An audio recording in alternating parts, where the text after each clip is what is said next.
se tienen que utilizar aplicaciones como las que mencionábamos hace un momento, R, Excel, SPSS, que es el más común. Nosotros vamos a ver un poquito de SPSS.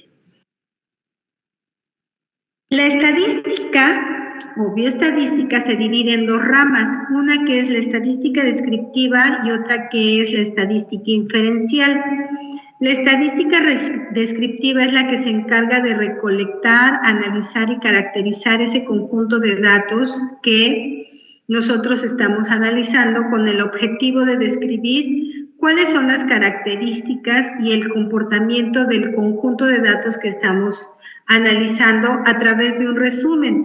Este resumen se presenta a través de tablas y gráficos, es lo que nosotros generalmente vemos como usuarios finales, vemos tablas y gráficos de las investigaciones que se han realizado.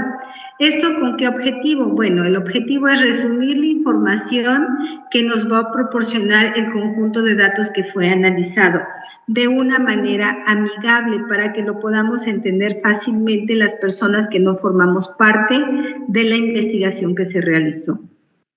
La estadística inferencial, que es la otra parte de la estadística, es la que se va a encargar de generalizar toda la descripción y la información que se obtuvo en la estadística descriptiva cuando analizamos una muestra hacia la población.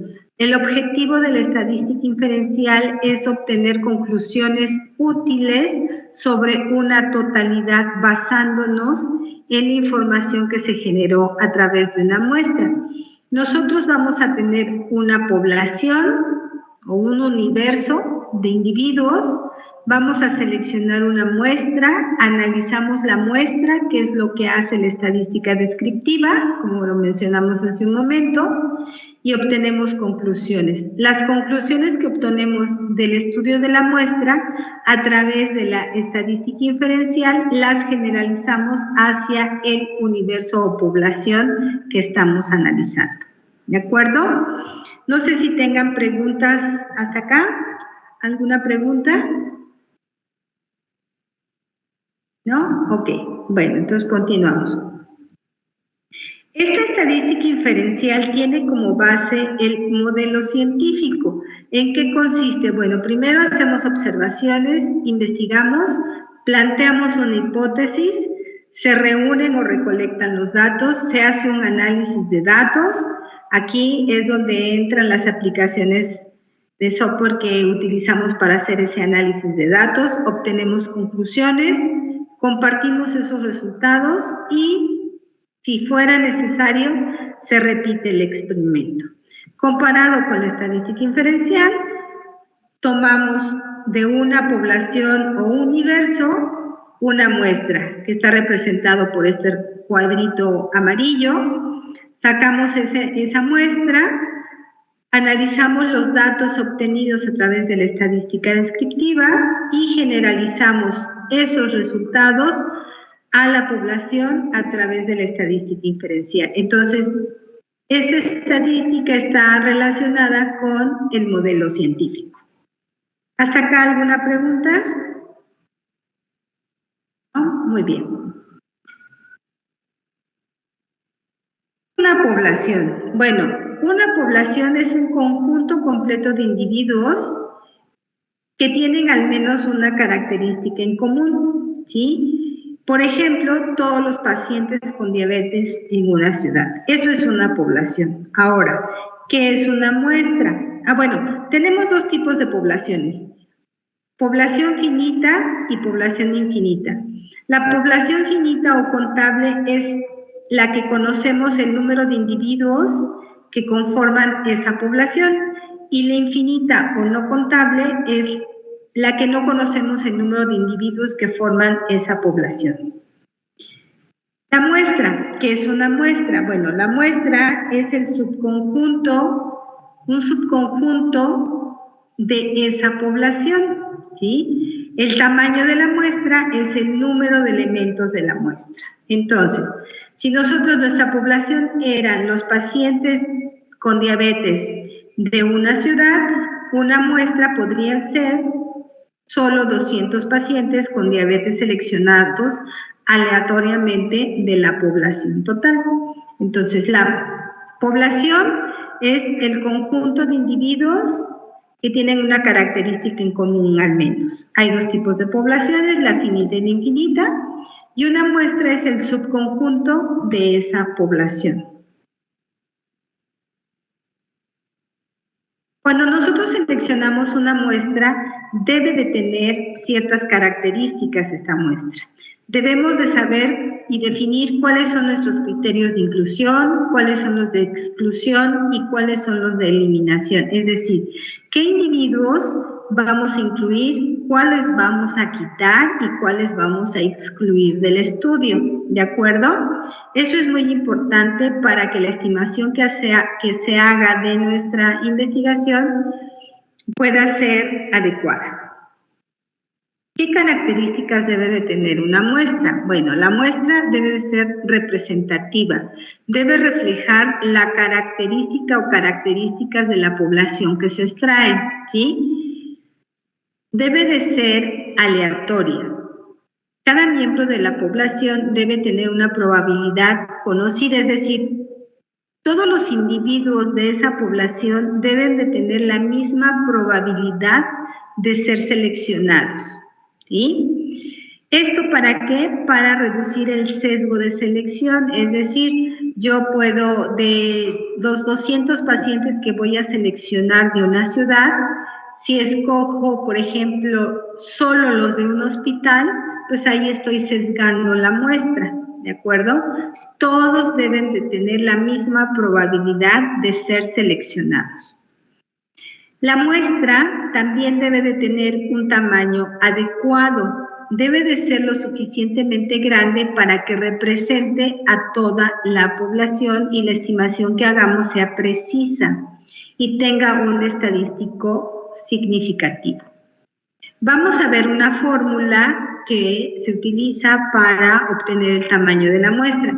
En nuestro curso nosotros no vamos a seleccionar muestras, puesto que no vamos a hacer una investigación. Lo que nosotros vamos a hacer es análisis de investigaciones ya realizadas. Pero entonces, recapitulando, decimos que nuestra muestra debe ser representativa, aleatoria, debe tener un tamaño adecuado, debe de ser homogénea. ¿A qué se refiere con que sea homogénea?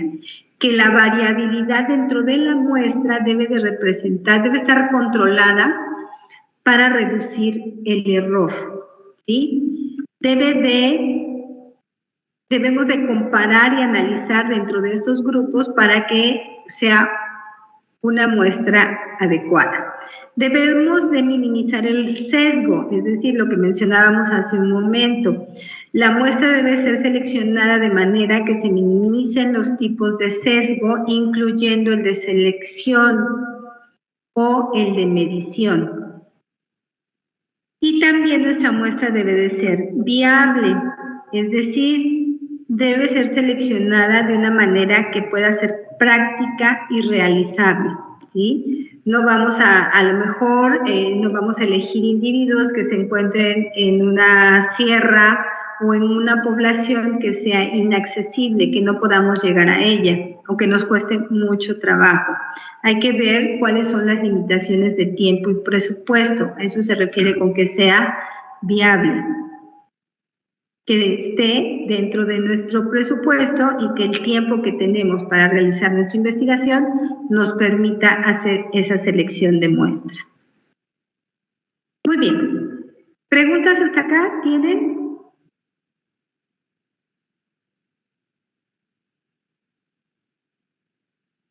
¿Hay alguna pregunta hasta aquí? Gracias, no, muy bien. Entonces, decimos que el tamaño de la muestra es el número de elementos que tiene ese subconjunto. Dijimos que debe ser representativa y adecuada. Y la fórmula que vamos a utilizar para esa muestra es la siguiente. N minúscula es el tamaño de la muestra, representa el tamaño de la muestra. Y vamos a aplicar esta fórmula. Dijimos que tenemos dos tipos de poblaciones, población finita y población infinita. Entonces, El tamaño de la muestra para una población finita es la siguiente. N, tamaño de la muestra, es igual a N mayúscula por Z por P por Q. Bueno, ¿quiénes son estas siglas? N mayúscula es el tamaño de la población o universo. Z es lo que conocemos como nivel de confianza. Es un parámetro estadístico cuyo valor va a depender del nivel de confianza que tengamos de nuestra muestra o de nuestra investigación. Si nosotros queremos o tenemos un nivel de confianza de 90%, el valor Z va a valer 1.65. Si el nivel de confianza que tenemos es del 95%, el valor de Z va a ser 1.96. Y si el nivel de confianza que queremos es del 99%, el valor de Z va a ser 2.58. ¿Sí? Entonces, Z va a ser o va a representar el nivel de confianza que nosotros queramos para nuestra investigación. P y Q son probabilidades. P es la probabilidad de que ocurra el evento estudiado y Q es la probabilidad de que no ocurra. Como generalmente no conocemos esas probabilidades, se les da el valor de 50% o 0.5. E representa el error de estimación máximo aceptado. Es decir, si yo quiero una investigación que tenga el 90% de nivel de confianza, el error máximo aceptado, ¿cuál va a ser? Pues va a ser el 10%, porque recuerden que el total o máxima probabilidad de que ocurra un evento pues es del 100%. Entonces, este error va a estar relacionado con el nivel de confianza que yo quiero tener en mi prueba. Y esta es la fórmula que vamos a utilizar para obtener el tamaño de muestra de una población finita. ¿Qué pasa si tenemos una población infinita? Bueno, la fórmula que vamos a utilizar es esta, es N, que es el tamaño de muestra, es igual a Z por P por Q entre el error. Aquí ya no aparece N mayúscula, el tamaño de nuestra población ya no aparece. Z, recuerden que es el valor que va a tomar, el parámetro que se va a tomar dependiendo del nivel de confianza que se quiera. P y Q son las probabilidades de que ocurra el evento y de que no ocurra. Generalmente tienen el valor de 0.5 porque no lo conocemos. Y E es el error máximo aceptado, que depende del nivel de confianza que vamos a aceptar en nuestra investigación. Les repito, en nuestro curso nosotros pues no vamos a utilizar estas fórmulas porque no vamos a hacer una investigación, pero es importante que ustedes conozcan que existe esta fórmula, ¿de acuerdo? Entonces, cuando realicen alguna investigación, pues pueden consultarla desde aquí. Bien, ¿tienen preguntas hasta acá? ¿No? Ok.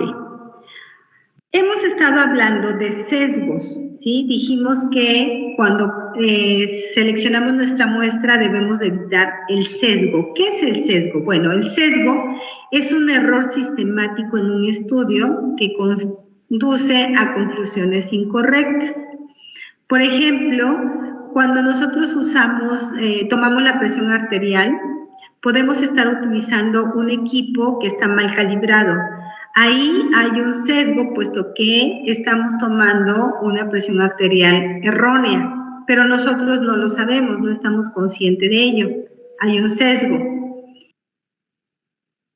También puede ser, por ejemplo, cuando elegimos, del ejemplo que estábamos hablando de los pacientes con diabetes, que elijamos de un solo hospital y no de todos los hospitales que conformen a la ciudad. Ahí también hay un sesgo. El error, ¿qué es el error? Bueno, el error es la diferencia que hay entre el valor estimado y el valor verdadero. El valor estimado es el que se obtiene cuando hago la investigación y el valor verdadero, pues es el que realmente es. Por ejemplo, la prevalencia de una enfermedad es del 10%, ¿sí? pero al hacer el estudio yo obtuve que era del 12%. Entonces ahí hay una diferencia de 2%. Ese es mi error. Cuando hacemos una investigación, lo que menos queremos es cometer errores y evitar los sesgos, ¿sí? Pero estos ocurren. Por eso es que se dice que los niveles de confianza de las investigaciones varían 90, 95%, 99%.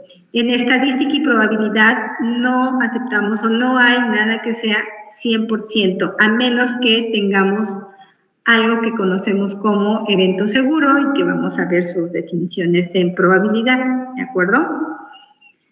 Ok, ¿alguna pregunta hasta acá? Gracias.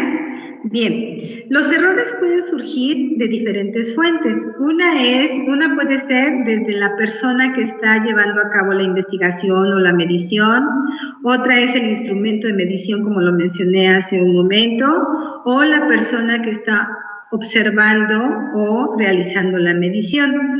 Cuando investigamos, pues nuestra intención es brindar las conclusiones válidas, ¿sí?, respecto a la hipótesis que planteamos, pero siempre tenemos que tener en cuenta o no perder de vista que ese sesgo y ese error pueden estar presentes y no lo sabemos en realidad, ¿de acuerdo? Entonces, cuando ustedes hagan alguna investigación, considérenlo o tómenlo en cuenta. Entonces, concluyendo, decimos que la bioestadística se divide en dos ramas, una que es estadística descriptiva y otra que es estadística inferencial. La estadística descriptiva es la que se va a encargar de analizar datos de una muestra, ¿sí?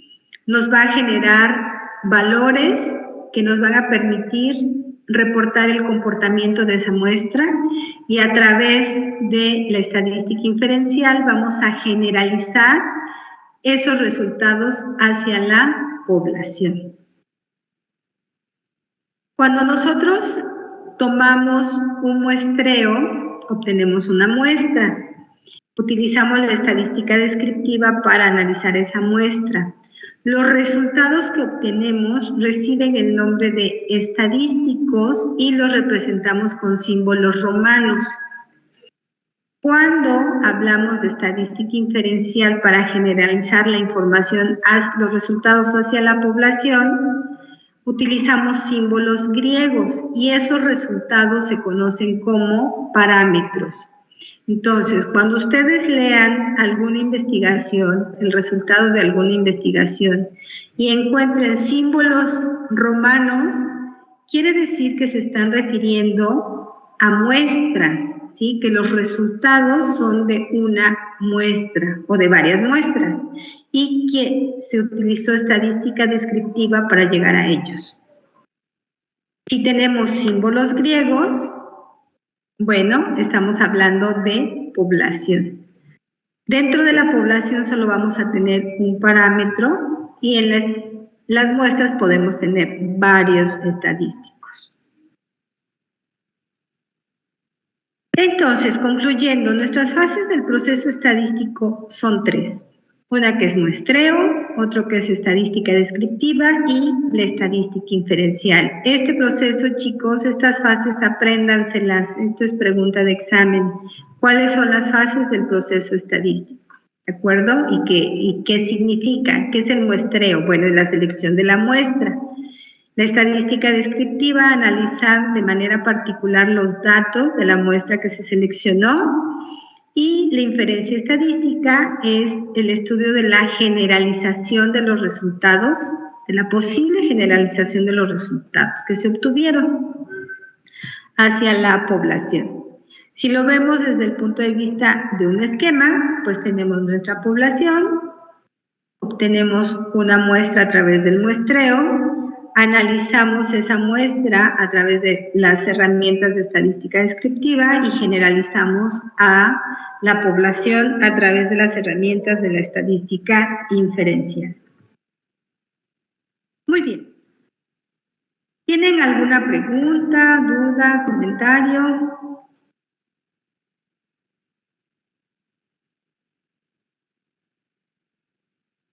Todo bien. ¿Todo bien? Ok. Muy bien. Entonces, déjenme, voy a bajar la lista de asistencia. Algunos ya se desconectaron.